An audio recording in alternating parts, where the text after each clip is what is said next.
वाले कौन से सीधे।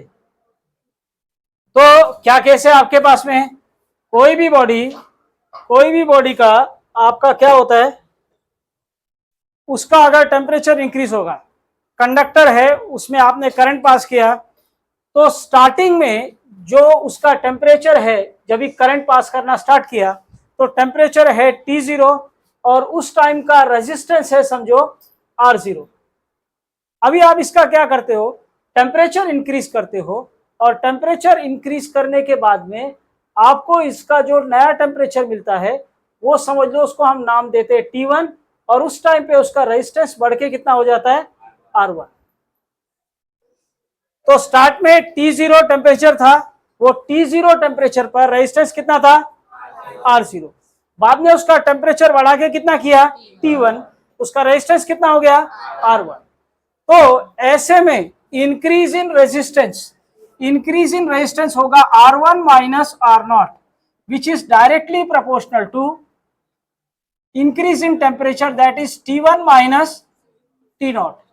तो आपका टेम्परेचर जितना ज्यादा आप बढ़ाते जाओगे उतना रेजिस्टेंस बढ़ता जाएगा।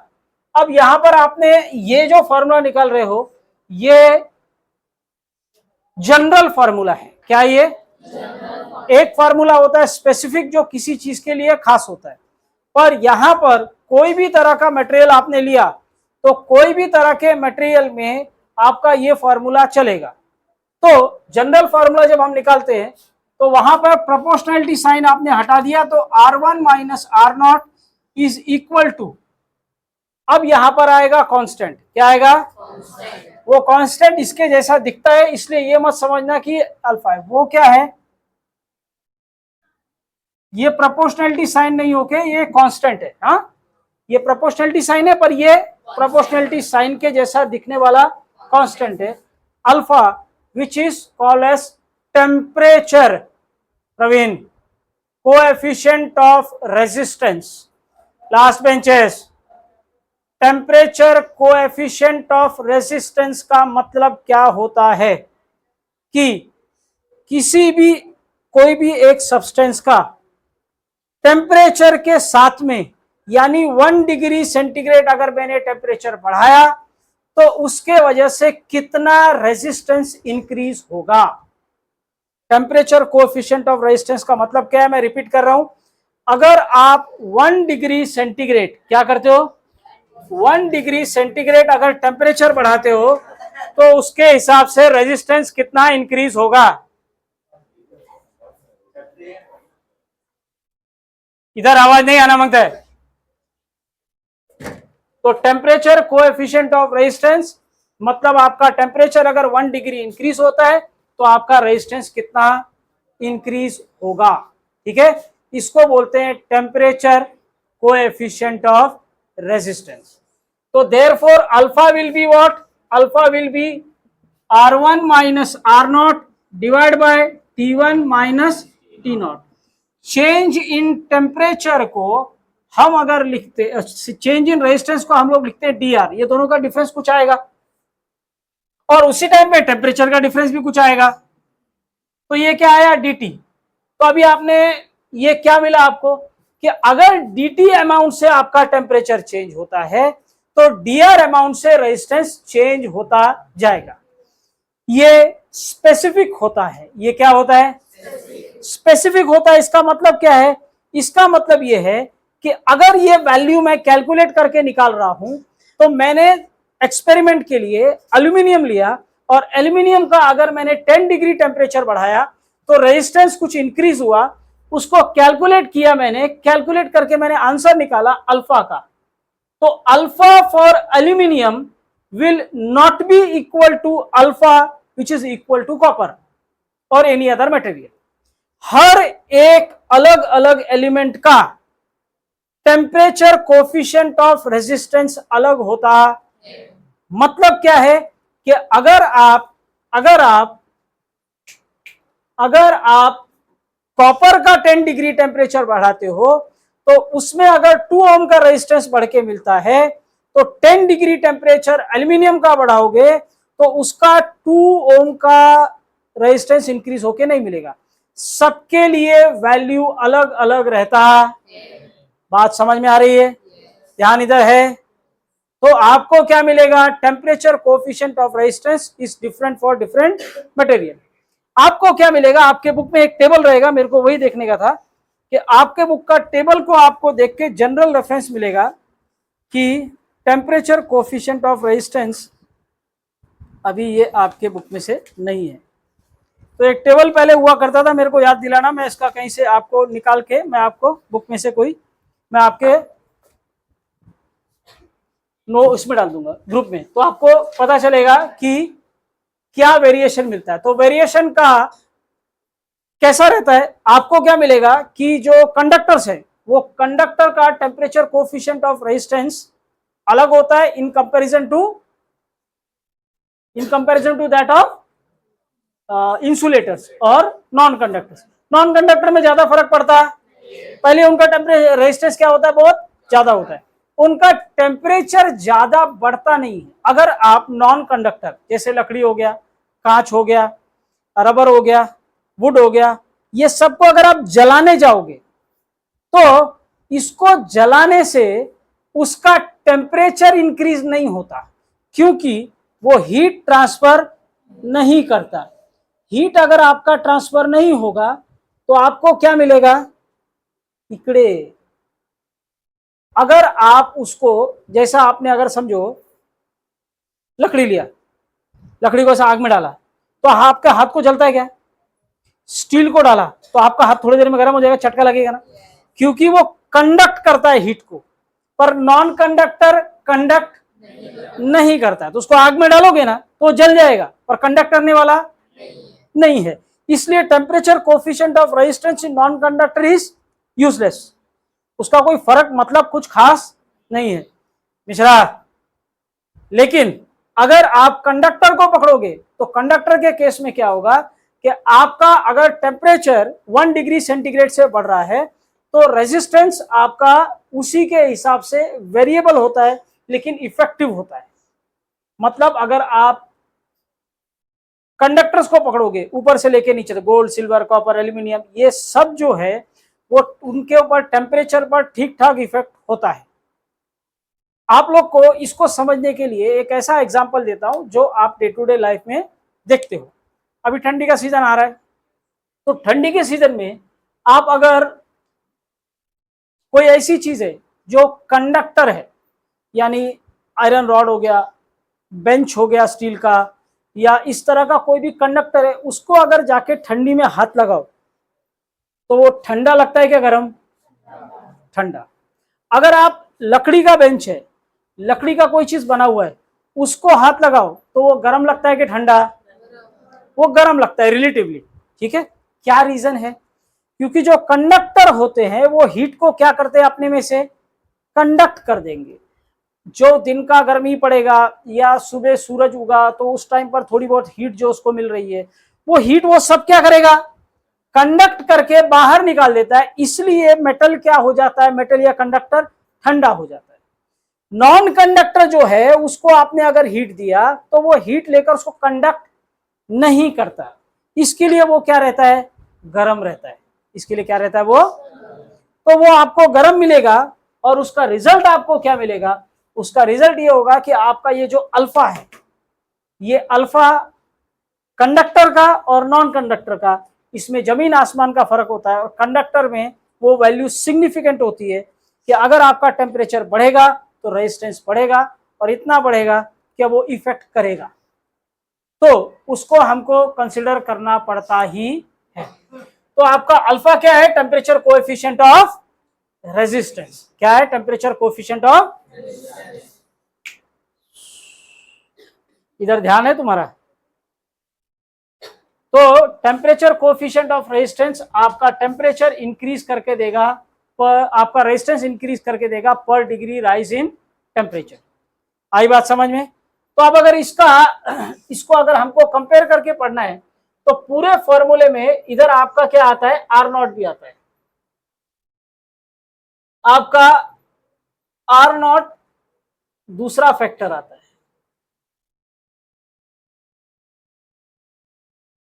अब ये आर नॉट क्या है? समझो, इसको समझने के लिए मैं आपको एक एग्जांपल देता हूं। आपने रिले रेस देखा है? रिले रेस में क्या होता है कि बहुत बड़ा बड़ा राउंड होता है, राउंड मारना रहता है, और वो राउंड में जो भागने वाले रहते हैं उनको राउंड जितना उनका लंबा हो गया, उनकी जो लेन है जिसमें उनको भागना है, वो जैसा जैसा वो रेडियस उसका बढ़ता जाएगा वैसा वैसा सर्कमफ्रेंस बढ़ जाता है ना। तो सर्कमफ्रेंस बढ़ जाएगा तो जो पीछे के भागने वाले उनको लंबा राउंड मारना पड़ता है, तो उनको स्टार्ट से थोड़ा आगे खड़ा करते हैं, देखा है कि नहीं? तो उनको थोड़ा आगे खड़ा करेंगे, फिर उसके वाले को थोड़ा पीछे, फिर थोड़ा पीछे, थोड़े जो सबसे ज्यादा सेंटर के पास वाला है उसको सबसे पीछे खड़ा करते हैं, क्योंकि उसको भागना कम है। तो ऐसे ही आपका कोई मटेरियल अगर है, वो मटेरियल का रेजिस्टेंस इंक्रीज करना इस बात पे डिपेंड करता है कि आप उसका टेम्परेचर कितना इंक्रीज कर रहे हैं, लेकिन वो इस बात पे भी डिपेंड करता है कि वो मटेरियल का जब आपने स्टार्टिंग लिया तो स्टार्ट में उसका रेजिस्टेंस कितना था। अगर स्टार्ट से ही उसका रेजिस्टेंस ज्यादा है तो टेम्परेचर इंक्रीज होने के बाद उसका रेजिस्टेंस ज्यादा बढ़ेगा, या सुनो? तो कोई आदमी अगर पहले से आगे है, खड़ा है, तो रेस में भागने में आगे ही रहेगा ना। तो अगर यहां पर रेजिस्टेंस पहले से ज्यादा है तो रेजिस्टेंस ज्यादा फटाफट उसका बढ़ेगा। तो आपको इस फैक्टर को भी इसमें इंक्लूड करना है कि किसी भी चीज का टेम्परेचर के साथ में रेजिस्टेंस कितना बढ़ेगा वो इंक्रीज इन टेम्परेचर पे डिपेंड करता है, साथ साथ में उसका रेजिस्टेंस स्टार्ट में कितना है उसके पे भी डिपेंड करता है। आई बात समझ में? क्लियर है सबको? कोई डाउट है किसी को? तो अब आपको क्या मिलेगा? Alpha is equal to d r upon t one minus t two t naught, ये कितना हो गया? D t. Increase in resistance per degree rise in temperature, increase in resistance per degree rise in, आपका temperature थोड़ा बढ़ने पे कितना resistance बढ़ता है, साथ साथ में इंक्लूड होता है आपका रेजिस्टेंस एट द स्टार्ट, कि स्टार्ट में रेजिस्टेंस कितना था। तो अब इसका अगर यूनिट निकालने जाए तो रेजिस्टेंस का यूनिट टेम्परेचर का डिग्री सेल्सियस या डिग्री केल्विन, वापस से इधर क्या आया नीचे, ये कैंसिल हो गया, बचा कितना है? डिग्री सेंटीग्रेड इनवर्स या फिर केल्विन इनवर्स। ठीक है, अगर इधर आपने केल्विन ले लिया तो इधर क्या आएगा? Kelvin inverse. तो डिग्री सेंटीग्रेड इनवर्स या केल्विन इनवर्स आपका क्या होगा? आपका यूनिट होगा डिग्री सेल्सियस इनवर्स या फिर केल्विन इनवर्स। कोई डाउट है किसी को? पक्का? यस और नो? तो ये क्या हो गया आपका? ये क्या हो गया आपका? क्लियर? फॉर्मूला और यूनिट क्लियर है? टॉपिक क्लियर है सबको? सबको पॉज करो। अरे तो सबको चाहिए। तो फर्स्ट हम यू आर, ध्यान रखो रिकॉर्डिंग का सब लोग। यू आर गिवन 4 बल्ब्स, अभी तुमको नहीं लगता है, जब एग्जाम आएगा ना तो लगेगा।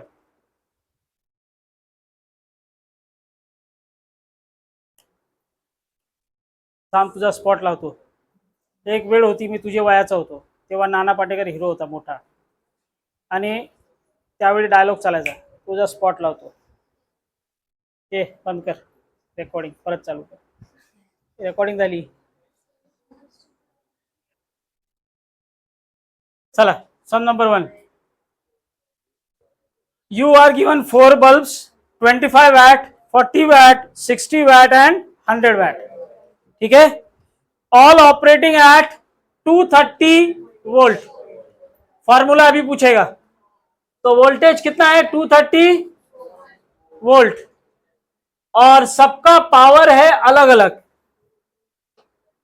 25,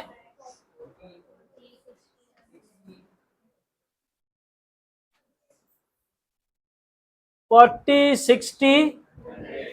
अभी वो आपको क्या पूछता है? The gentleman wants to ask which of them has lowest resistance. तो अभी आपको एक ऐसा फॉर्मूला चाहिए जो पावर, वोल्टेज और रेजिस्टेंस ये तीनों को अपने अंदर लेके आता हो। तो ये तीनों कौन से फॉर्मूले में आते हैं?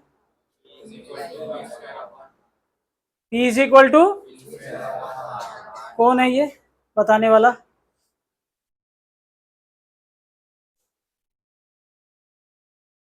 नारा लगाने को बोलो, नारा।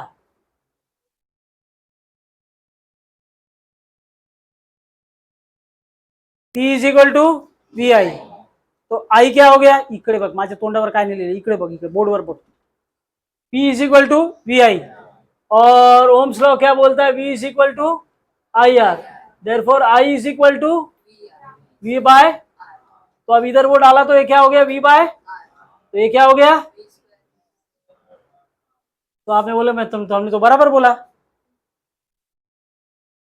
क्योंकि तुमने कॉपी करके बोला, इसके लिए पूछा कि कौन बोला, और तुमको मालूम था कि जैसे बताएगा मैंने बोला वैसे दूसरा क्वेश्चन आएगा, इसीलिए कॉपी करके काम नहीं करने का। P is inversely proportional to R, क्योंकि सब केस में वोल्टेज क्या है? सेम है। जहां पर रेजिस्टेंस ज्यादा है वहां पे पावर, जहां पे रेजिस्टेंस कम है वहां पे पावर। आंसर क्या है?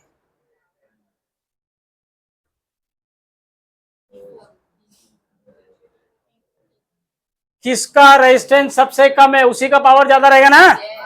तो क्या पूछा है हमको? लोएस्ट या हाईएस्ट रेजिस्टेंस, क्या पूछा है? तो सबसे कम रेजिस्टेंस किसका रहेगा? जिसका पावर सबसे, तो किसका पावर सबसे ज्यादा है? क्लियर है? इसको अपने हिसाब से लिखोगे बाद में। Sum over. Next sum, which of the following is a ohmic conductor? इसको रट्टा मारो, nichrome. Choose the correct alternative, rheostat is used. Rheostat का काम क्या होता है? तो रियोस्टैट का अभी 4 ऑप्शन में से आप कौन सा ऑप्शन है वो आप देखोगे, मैं सिर्फ आपको इंफॉर्मेशन दूंगा। आपका रियोस्टैट का काम होता है, क्या काम होता है नूपुर भाई? रियोस्टैट का काम होता है अल्टरनेटिंग रेजिस्टेंस देना। लगातार रेजिस्टेंस को आप क्या कर सकते हो? चेंज कर सकते हो। रेजिस्टेंस चेंज करके देना उसका काम होता। उसमें स्लाइडर लगा रहता है, स्लाइडर में के पास में उसके सामने उधर नंबर लिखा रहता है, स्लाइड करके उसको जो नंबर के सामने लाओगे उतना रेजिस्टेंस सर्किट में कनेक्ट हो जाता। तो उसका काम क्या है? इधर उसका काम क्या है? वेरिएबल रेजिस्टेंस देना। तेरे को मालूम नहीं है तूने कौन से कॉलेज में एडमिशन लिया है? जितना सस्ते में एडमिशन देता है ना उतने सस्ते में फेल करता है। तो मजाक में ले मत ये बात को। तो आपको क्या मिलेगा? तो बिरला वालों को मैं नहीं डराता, ये लोग बिरला कॉलेज में।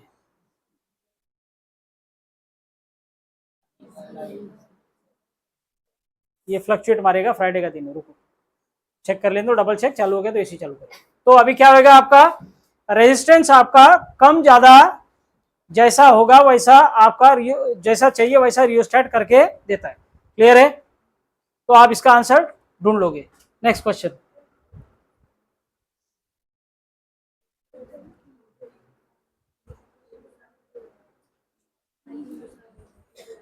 now next, the wire of length L,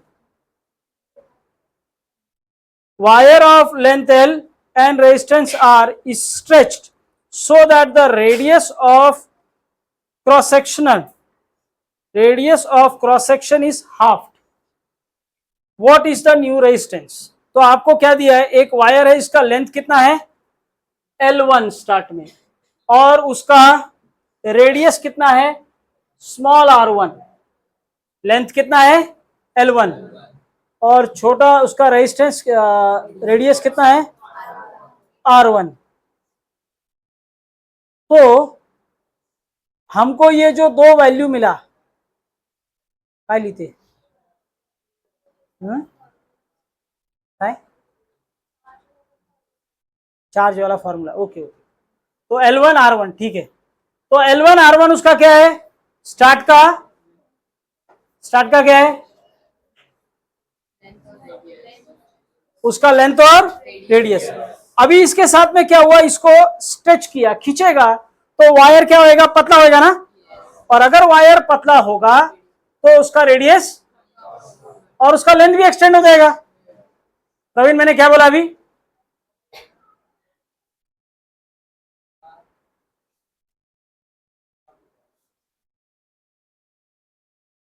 मारेगा ना तेरा लेंथ जो कम है ना और कम हो जाएगा। इधर ध्यान दे।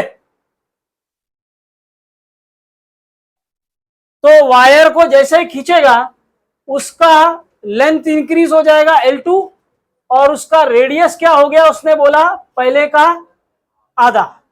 आई बात समझ में? क्या हो गया पहले का? तो अभी हम लोग ये इसको इक्वल नहीं कर सकते, ये इंफॉर्मेशन है, ठीक है। तो अभी हम क्या करते हैं, वायर का लेंथ इंक्रीज करने के बाद में और पहले उसका वॉल्यूम में कोई चेंज आया क्या? लाइट गया उल्टा। उसका वॉल्यूम में कोई चेंज आया नहीं है, लाइट गया। हाँ, तो उसका वॉल्यूम में कोई भी चेंज, अभी लाइट आएगा इसका। तो वॉल्यूम में कोई चेंज नहीं आया, तो वॉल्यूम में कोई चेंज नहीं आया तो हम क्या लिखेंगे? देखो उसका रेडियस अगर आधा हो गया तो लेंथ बड़ा हो गया, तो हम क्या बोलेंगे? उसका वॉल्यूम चेंज नहीं हुआ। वॉल्यूम पहले का और वॉल्यूम बाद का सेम है, तो हमको क्या मिलेगा? बंद झाला मधीच, आपोआप झाला। तो R2 क्या रहेगा? R2 रहेगा रो L2 पाई R2 स्क्वायर, पाई R2 स्क्वायर। तो अभी हमको यहां पे क्या करने गए? नया रेजिस्टेंस निकालने गए। तो नया रेजिस्टेंस क्या रहेगा? R2 upon R1। तो ये आपको क्या मिलेगा? Rho L2 upon pi R2 square upon rho L1 pi R1 square, rho rho pi pi by by, ठीक है। अब ये जाएगा इधर और ये दोनों हो जाएगा साथ में, तो L2 into R1 square upon ये गया इधर और ये दोनों साथ में R2 स्क्वायर इंटू L1, ठीक है। तो अभी हमको इधर क्या मिला? L1 बाय L2 1/4, तो इधर L2 अपॉन L1 है, तो हम लिखेंगे 4/1, क्या आएगा? और R1 और R2 का रिलेशन क्या है? R1 is equal to 2R2, तो इधर क्या आएगा? 2R2 उसके ऊपर स्क्वायर की मात्रा, पूरा बोलने का क्या आएगा? स्क्वायर का, ये क्या साइंस में मात्रा होती है क्या? नालायक बच्चे लोग, किधर से सीख के आते हो सर? तो अब इधर क्या आएगा? R2 स्क्वायर, वैसा ही इसको ओपन करेंगे 4, ये हो गया 4R2 square upon R2 square, cut हो गया, आंसर कितना आया? 16। तो R2 upon R1 is 16:1। Clear है? क्लियर है? कोई डाउट है? वापस चाहिए? पॉज करो। अरे कोई और खड़े हो जाओ पीछे। masses of 3 pieces of wires made up of same material, same material है मतलब क्या हो गया? उसकी डेंसिटी सेम हो गई। Are in the ratio 1:3:5 and their length in the, तो आपको देखो यहाँ लास्ट सम में क्या था? रेडियस और लेंथ का बात था, ये सब में क्या है? रेडियस और मास की बात है। तो आपको फॉर्मूला उस हिसाब से मैनिपुलेट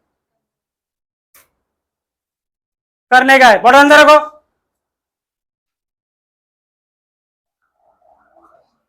तो अब आपके पास क्या है? सेम मटेरियल है तो डेंसिटी सबका तीनों का सेम है, ठीक है। और उनका मास M1 is to M2 is to M3 is given as 1:3:5 and their length in the ratio L1 is to L2 is to is 5:3:1। अभी क्या है? द रेशो ऑफ देयर, लोग क्या होता है रोड पे जाके रात के टाइम पे, वो जो रोड पे वो पॉट होल्स भरते हो, उस पर काम करते हो तुम लोग हैं, खड्डा भरते हो रात को तुम लोग। Thank you. देखो इधर, तो आर का formula R is equal to rho L upon area, ठीक है। लेकिन अभी ये सम में क्या है, मास को इंट्रोड्यूस करेंगे, क्योंकि वायर के मास के बारे में बात किया है, लेंथ के बारे में बात किया है। तो लेंथ तो है फॉर्मूले में, पर मास, तो मास को इंट्रोड्यूस करने के लिए इसको हम क्या करेंगे, यहां पर मास को इंट्रोड्यूस करने के लिए न्यूमरेटर और डिनोमिनेटर में लेंथ से मल्टीप्लाई करेंगे। किससे मल्टीप्लाई करेंगे? लेंथ से मल्टीप्लाई करेंगे, तो ये क्या हो जाएगा, वॉल्यूम। क्या हो जाएगा? तो ये क्या हो गया, rho L square upon V. अब हमारे पास में रो एल स्क्वायर, हमको दूसरा फॉर्मूला क्या मालूम है, density is equal to mass upon volume. Therefore volume is equal to mass upon तो वॉल्यूम की जगह हम क्या ले सकते हैं, मास अपॉन डेंसिटी। डेंसिटी गया ऊपर, तो ये क्या हो गया, rho square l square upon m. तो R is rho square l square upon. Clear है यहां तक सबको? पक्का? इकडे लक्ष आहे का तुझा? Therefore R is proportional to L square upon M। तो अभी आपको रिलेशन मिल गया रेजिस्टेंस, लेंथ और मास के बीच में। तो ये रिलेशन मिलने के बाद में आपको क्या मिलेगा, आपको चाहिए R1 is to R2 is to R3। तो ये क्या हो जाएगा, L1 square upon M1 is to L2 square upon M2 is to L3 square upon M3। L1 5 का स्क्वायर 25 9 और ये 1, इधर M1 1 3 5। तो अब ये कितना हो गया, 25 is to 3 is to 0.2। मेरे को ये आंसर बराबर नहीं लग रहा है।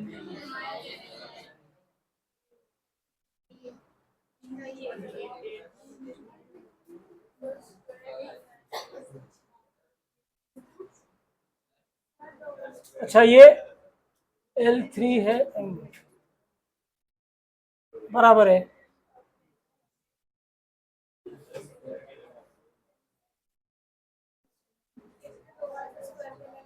पॉज करो, क्या हुआ? तो नेक्स्ट सम का थियरी भी हमारा नहीं हुआ है, तो उसको देखते हैं अभी। देखो इधर, the internal resistance of the cell of EMF 2 volt and resistance, internal resistance का सिंबल होता है स्मॉल r और एक्सटर्नल रेजिस्टेंस का capital R। 0. The voltage across the cell is.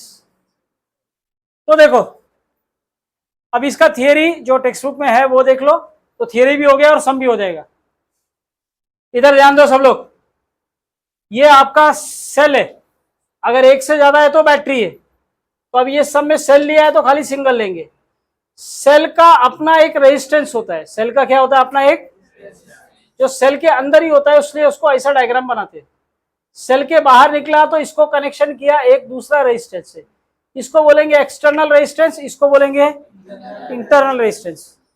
तो अब ये जो सेल होता है, सेल आपको क्या देता है, ये उसके पास होता है इलेक्ट्रोमोटिव फोर्स EMF, ठीक है, ये पॉजिटिव और ये नेगेटिव। अभी जब भी आप, तुमको जब जाना जाओ, तो जब भी जो आपका EMF है, वो EMF यहां से, EMF को जब भी यहां से करंट देना रहेगा, तो वो पॉजिटिव से नेगेटिव एक्सटर्नल रेजिस्टेंस से करंट होके जाएगा। और यहां पे कितना सेल का एनर्जी खर्चा होएगा उसको बोलते हैं पोटेंशियल ड्रॉप। क्या बोलते हैं? पोटेंशियल। और उसको मिलता है वो आपका फॉर्मूला ओम्स लॉ से। किससे मिलता है? तो V is equal to I R लगेगा। आर किसका? एक्सटर्नल। ठीक है। अभी केस क्या है कि करंट कितना आएगा वो हमको देखना पड़ेगा। तो करंट जब यहां से निकलता है ना तो उसको सेल के अंदर का इंटरनल रेजिस्टेंस भी क्रॉस करना पड़ता है। तो उसका खुद का इंटरनल रेजिस्टेंस है और बाहर का एक रेजिस्टेंस है। दोनों रेजिस्टेंस कंबाइन होकर आपको क्या मिलेगा? करंट मिलेगा। तो आपका ओवरऑल इक्वेशन क्या रहेगा? ईएमएफ जो स्टार्ट में था उसमें से ओम्स लॉ अगर लगाओगे तो आई करंट और total resistance of the circuit क्या होगा? R external plus R internal. तो अभी आपको क्या निकालना है? पहले आई निकालना है कि करंट इसमें से निकलेगा कितना। तो करंट को दो रेजिस्टेंस क्रॉस करने का, एक इंटरनल रेजिस्टेंस स्मॉल आर और एक एक्सटर्नल रेजिस्टेंस कैपिटल आर। दोनों को क्रॉस करके जो करंट निकलेगा वो आई होगा। E R E, R E क्या है? एक्सटर्नल। एक्सटर्नल रेजिस्टेंस का वैल्यू कितना है? 0.9 और इसका कितना है? 0.1 और इसका वैल्यू कितना है? ठीक है। तो 2/1 आंसर कितना आएगा? 2 एम्पियर का करंट जनरेट होगा। अभी उसने क्या पूछा है क्वेश्चन में लास्ट में हमको? What is the potential drop at the potential drop किधर पूछा है वो? Across the cell. खाली सेल पर कितना पोटेंशियल ड्रॉप होगा? तो सेल पर पोटेंशियल ड्रॉप अगर निकालना है तो हम लोग लिखते हैं VC at cell I R internal. ठीक है। यहां पे ड्रॉप कितना होगा? करंट जो निकला उसमें से जितना यहां पे ड्रॉप होगा वो आर। तो आर कितना है? आई कितना है? 2 और आर कितना है? इसका 0.1। तो यहां पर कितना होगा? 0.2 वोल्ट। ठीक है। अगर कोई पूछेगा बाहर वाले पे कितना है तो बाहर वाले पे आएगा V external I R external.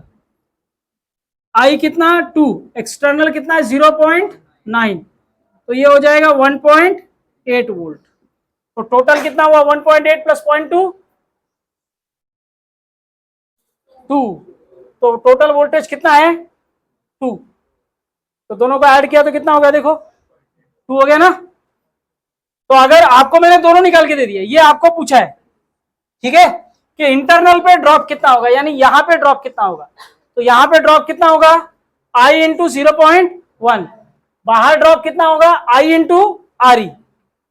तो बाहर का आई इंटू आर ई। तो दोनों आपको करके दे दिया मैंने। समझ में आया? क्लियर है? इसको लिख लो, पॉज करो। अब ये सम का हिंट देता हूं मैं, आगे के सब सम का वो आप करोगे। देखो अभी सम नंबर पता नहीं कौन सा है। 100 सेल्स, चालू करो, चालू किया। 100 cells each of EMF 5 volt. तो 100 सेल है, नंबर ऑफ सेल्स इज 100 और हर एक सेल का ईएमएफ कितना है? 5 वोल्ट। एंड सबका इंटरनल रेजिस्टेंस कितना है? 1 ohm. Are arrange so as to produce maximum current. Maximum current आना चाहिए आई मैक्स। तो इसका रेजिस्टेंस कितना दिया हुआ है? सबका कॉम्बिनेशन रेजिस्टेंस का कितना है? Each row contains equal number of cells. हर रो में सेल कितना है? सेम। मतलब ऐसा हॉरिजॉन्टली सेल को अरेंज किया और वर्टिकली अरेंज किया, दोनों को मल्टीप्लाई किया, हॉरिजॉन्टल इंटू वर्टिकल। सेल का नंबर कितना है? 100। ठीक है। एक रेजिस्टेंस अभी जो आपका हॉरिजॉन्टली कनेक्ट किया, वो हॉरिजॉन्टली अगर कनेक्ट करेंगे तो एक सेल का रेजिस्टेंस कितना दिया है? 1। तो हॉरिजॉन्टल अगर H है तो H into R, total resistance in series. समझ में आया? ईश्वरी लक्षण है आज तुझा। एच क्या है, हॉरिजॉन्टली सेल कनेक्ट किया ना, 1 2 3 4 5 6 7 8, और फिर मतलब 8 है ऐसा मैं नहीं बोल रहा हूं, ऐसा हॉरिजॉन्टली और फिर ऐसा वर्टिकली। तो अभी हमको कोई बोलेगा टोटल सेल कितना बताओ, तो आप क्या करोगे, हॉरिजॉन्टल इंटू वर्टिकल, तो हॉरिजॉन्टल इंटू 100 हो गया। फिर हॉरिजॉन्टल का रेजिस्टेंस कितना होगा, तो हॉरिजॉन्टल का रेजिस्टेंस होगा, एक का रेजिस्टेंस है R और कितने हैं H, तो H into R is equal to horizontal, ठीक है। अभी वर्टिकल कितने हैं V, तो वर्टिकल का रेजिस्टेंस कितना होगा, खाली V इंटू R नहीं, वो पैरेलली कनेक्टेड है ना, तो पैरेलली का क्या होगा, H into R upon V, H into R upon. अब ये सारी इंफॉर्मेशन लेकर आपको ये सम सॉल्व करके बताना क्या है कि मैक्सिमम करंट अगर हम भेज रहे हैं तो आपको ये वैल्यू कितनी मिलेगी। करंट क्या होना चाहिए, मैक्सिमम करंट कैसा चाहिए, तो मैक्सिमम करंट भेजो और सम को ट्राई करो। मैक्सिमम करंट कभी आएगा जब रेजिस्टेंस क्या होता है, मिनिमम। रेजिस्टेंस क्या होता है, तो मिनिमम कितना रहना चाहिए वो आपको कैलकुलेट करना पड़ेगा। नेक्स्ट सम देखो, एक साथ में हिंट ले लो, इसका क्या है ये, देखो इसको तो 2 मिनट में आप डायग्राम देख के समझ, सिर्फ डायग्राम देखो ध्यान से। 5 dry cells each of 1 point volt are connected in series. आपका ओवरऑल वोल्टेज सीरीज में, सब वोल्टेज देखो सीरीज में अगर आप कनेक्ट करते हो voltage cell plus minus plus minus plus minus, तो समझो ये 3 वोल्ट है, ये 5 वोल्ट है, ये 7 वोल्ट है। तो अगर ऐसा लाइन में अरेंज किया है सीरीज में, तो तीनों ऐड होके आपका कितना हो जाता है 15। पर प्रॉपर अरेंजमेंट कैसा होता है, प्लस माइनस फिर प्लस माइनस और फिर से प्लस माइनस। अगर ये अरेंजमेंट ऐसा नहीं है प्रॉपर प्लस माइनस, तो ये आपका ऐड नहीं होगा। तो आपका ये डायग्राम को देखो, इसमें क्या किया है, पहला वाला देखो प्लस माइनस, सेकंड वाला प्लस माइनस डायग्राम में देखो, और दूसरा क्या है तीसरा वाला माइनस प्लस है। तो ये दोनों ऐड होने वाले, तो अब बचे कितने ऐड होने वाले, 3 जो लाइन में अरेंज है, प्लस माइनस फर्स्ट है, फोर्थ है, फिफ्थ है, दिख रहा है। तो 3 आपस में ऐड हो जाएंगे, एक का वैल्यू कितना है 1 पॉइंट, तो अभी 3 का कितना है आप निकालो। तो ये होमवर्क करोगे आप। नेक्स्ट सम आपका सर्किट है इसके जैसे ही। तो ये सर्किट में क्या दिया देखो, ये सारे सम करके आना, मैं चेक करूंगा। आपके पास एक रेजिस्टेंस है 8 ओम और दूसरा कितना है 8 ओम, और ये कितना है 6। वोल्टेज कितना है 5 वोल्ट। क्या पूछा है आपको, पोटेंशियल, किस पे पोटेंशियल डिफरेंस,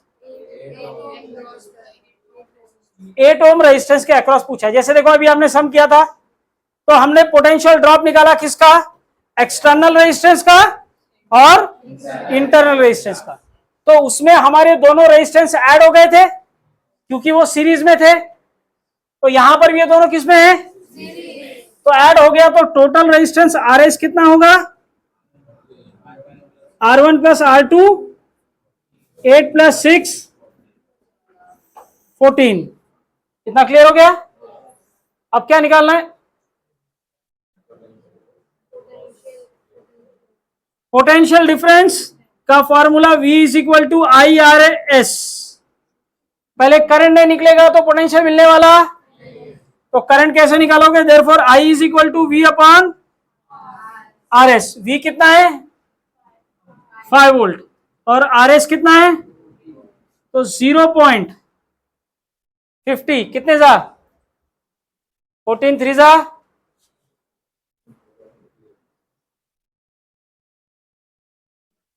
42 44, तो 3 जा जाएगा, बचेगा कितना 80, 14 5 70, तो 0.37 एम्पियर का करंट है, ठीक है, यस और no.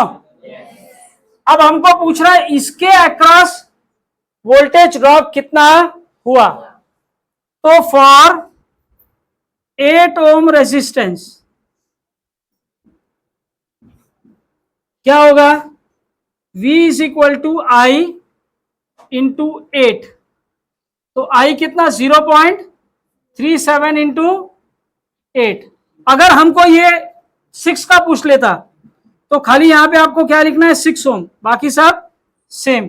V is equal to I कितना और R कितना रहेगा 6। आई बात समझ में, क्लियर है, कोई डाउट है, कॉपी करो, पॉज करो।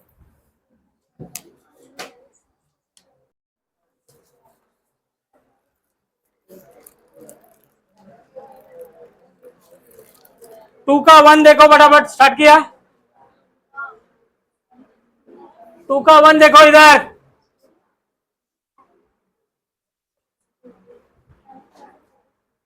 इन अ गिवन सर्किट 2 का 1 तो हो गया ना। अच्छा 2 का, अच्छा इसका बी पार्ट है। A third resistor is now connected in parallel with 6 ohm. Third resistor is now connected in parallel with 6 ohm. Will the potential difference across 8 ohm resistor larger, smaller or same as before? Explain the reason. तो अभी क्या किया है देखो, इधर 8 ohm resistance है और ये 6 ओम रेजिस्टेंस को एक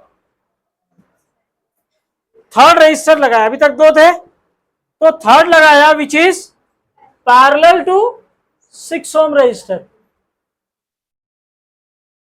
तो पैरेलल टू 6 ओम रेजिस्टर और ये ऐसे जा रहा है। तो अभी इधर आपके पास कितना है 6 ओम, इधर वापस कितना है और इधर कितना है प्लस और माइनस।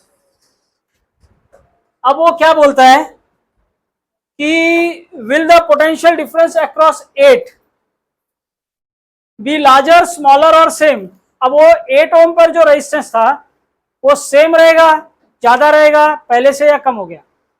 तो अभी हमको क्या करना है, पहले इसका ओवरऑल कॉम्बिनेशन निकालना है।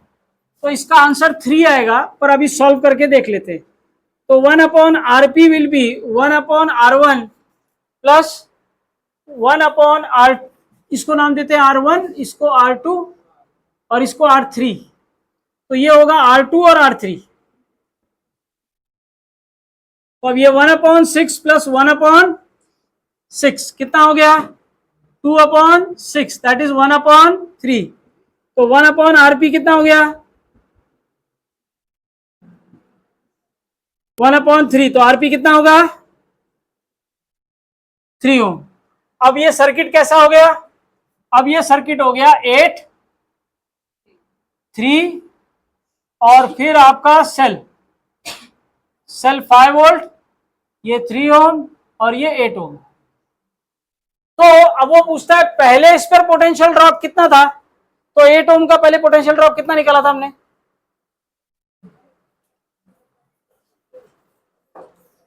8 ओम पे पोटेंशियल ड्रॉप अभी निकाला ना, कितना निकाला, potential drop at 8 ohm resistance कितना था 2.8 अर्लियर, ठीक है। अब कितना होगा वो हमको निकालना है। तो अब के लिए हमको वापस से करंट निकालना पड़ेगा। तो आपका करंट कितना होगा, V is equal to I R1 और ये RP, ये RP है और ये R1 है। तो therefore I will be V upon R1 plus RP। तो V का वैल्यू कितना है 5 वोल्ट, R1 का वैल्यू कितना है 8 और ये कितना है 3, तो 5/11 ये क्या हो गया, अब नया करंट आया, ठीक है। अब नए करंट का इस पर पोटेंशियल ड्रॉप कितना है वो देखना है। तो potential drop at 8 ohm resistance, now नया वाला, तो वो क्या रहेगा, V is equal to I into 8।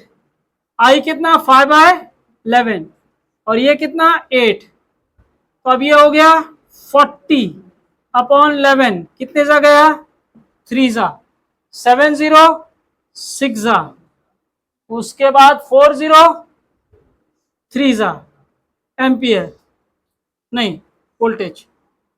तो पहले का कितना था, ये 2.8 वोल्ट था ना, तो ये 2.8 और अभी कितना हो गया 3.63, तो अभी ये क्या हो गया पहले से ज्यादा हो गया।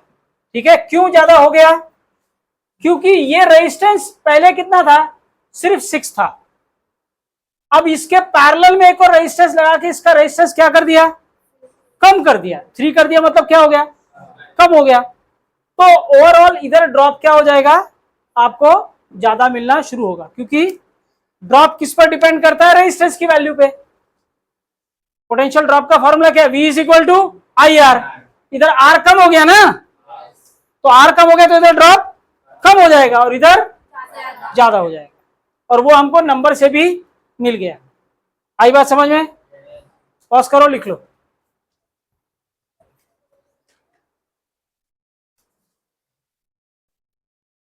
Six meter long wire has diameter of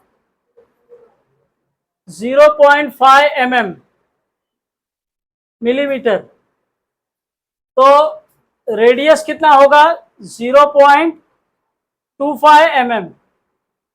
अब इसको हम लोग लिखेंगे मीटर में, किस में लिखेंगे, तो 0.25 इंटू 10⁻³ मीटर। इसको तमीज से लिखेंगे 2.5 इंटू 10⁻⁻⁴ मीटर। इधर 1 डेसिमल आगे गए तो इधर 1 डेसिमल पीछे गए। क्लियर है। Next,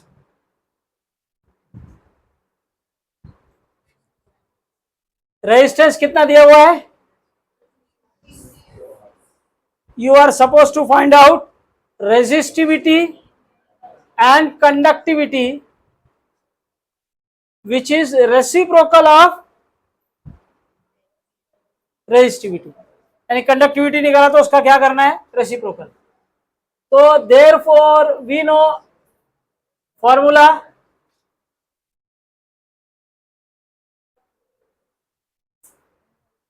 R is equal to rho L by A, therefore rho is equal to RA upon L। R is 50, area is pi r square upon length is 6, तो 50/6 into 3.142 और R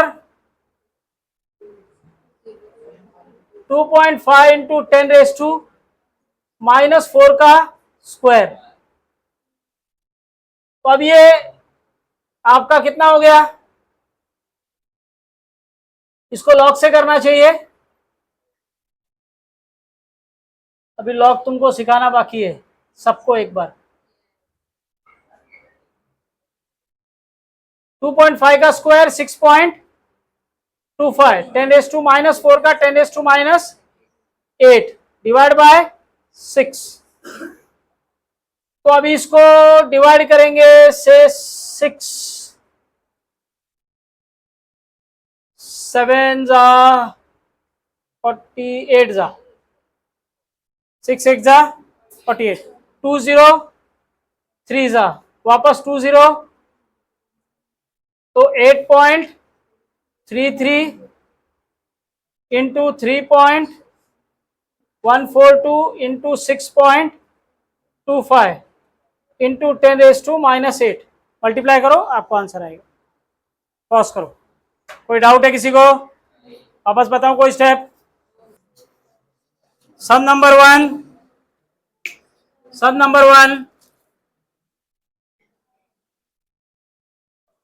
what is the resistance of the rail of a railway track of length 20 kilometre long?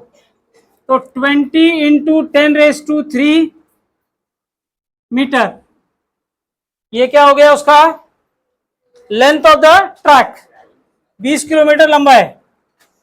Eight temperature is equal to T1 20 degree centigrade, the cross sectional area is 25 centimetre square. तो 25 into 10⁻² के ऊपर square की मात्रा कितना हो जाएगा, 10⁻² metre ना, centimetre square, 10⁻², और ऊपर क्या आएगा स्क्वायर.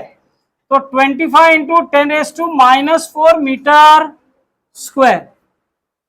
अभी आपको क्या पूछा है इसका रेजिस्टेंस, कभी जब टेम्परेचर वापस से कितना है, तो पहले और बाद के टेम्परेचर में कोई डिफरेंस ही नहीं है, तो टेम्परेचर कंसीडर करने की जरूरत, वो खाली पप्पू बनाने के लिए दिया है. ठीक है, तो आपको टेम्परेचर कंसीडर नहीं करना है. रेजिस्टेंस का फॉर्मूला हो गया R रो L/A. तो एरिया आपका रेडीमेड है, तो रो आपके पास रेडीमेड है, ये हो गया 20 इंटू 10⁻³ अपॉन एरिया 25 इंटू 10⁻⁻4. इसको ये ऊपर गया कितना हो गया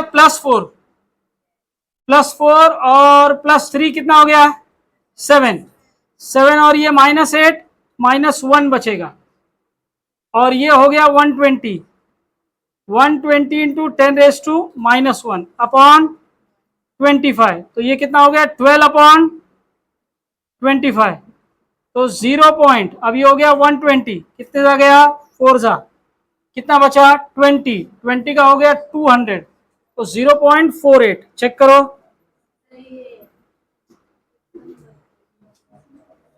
ठीक है. अभी रुको,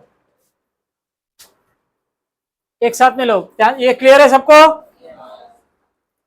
नेक्स्ट उसके बाद में एक सम और लो. फर्स्ट हो गया, सेकंड थर्ड होमवर्क दिया, फोर्थ देखो इधर सब लोग. मैग्नीट्यूड ऑफ, सब लोग का ध्यान इधर बोर्ड पे, छापोगे तो जल्दी जाओगे, ऐसा नहीं है. मैग्नीट्यूड ऑफ करंट डेंसिटी का सिंबल लेंगे J, is 500 ampere per centimetre square. तो 500 एम्पियर साइड में करो, सेंटीमीटर स्क्वायर का करेंगे 10⁻² मीटर ऊपर स्क्वायर. तो ये कितना हो गया 500 इंटू 10⁻⁻4 नीचे 10⁻⁻4 मीटर स्क्वायर. ये -4 ऊपर गया तो क्या हो गया, तो 10⁻+4 मीटर. क्लियर है, ये किसी को डाउट है इसमें? ये सेंटीमीटर स्क्वायर नीचे था, तो मतलब सेंटीमीटर का क्या हो गया, मीटर करने के लिए 10⁻⁻2 मीटर, ऊपर क्या किया स्क्वायर, तो -2 का क्या हो गया -4, और मीटर स्क्वायर -4 ऊपर गया तो क्या हो गया, तो ये हो गया 5 into 10⁻6 metre ampere metre square.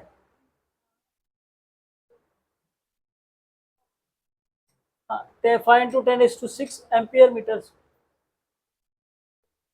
ठीक है, ये क्या हो गया आपका करंट डेंसिटी. अभी क्या करने का है, इधर question number 4. If the number of electron per centimetre cube of the copper, तो नंबर ऑफ इलेक्ट्रॉन्स ले लेते हैं n, नहीं स्मॉल n, कितना है 8.47 इंटू 10⁻². ठीक है, कितने में पर सेंटीमीटर क्यूब। ठीक है, तो अब इसको मीटर क्यूब में करना पड़ेगा। तो पर सेंटीमीटर क्यूब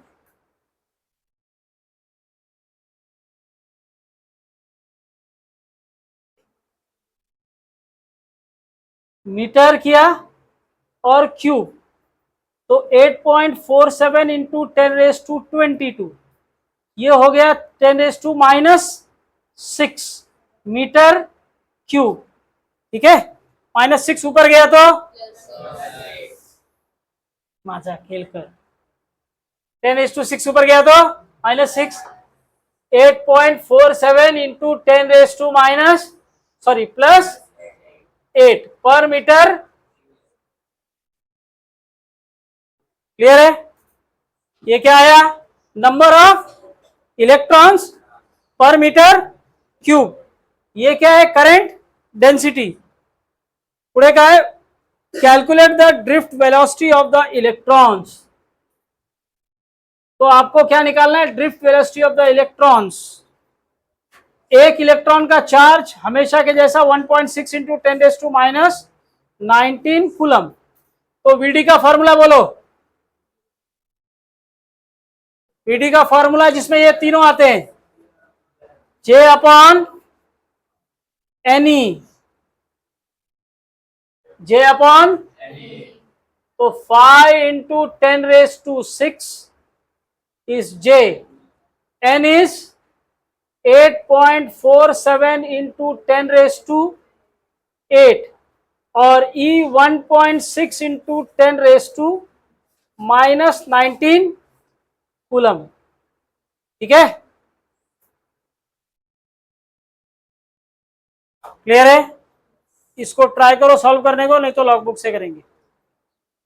पॉज करो। किसी को डाउट है कुछ?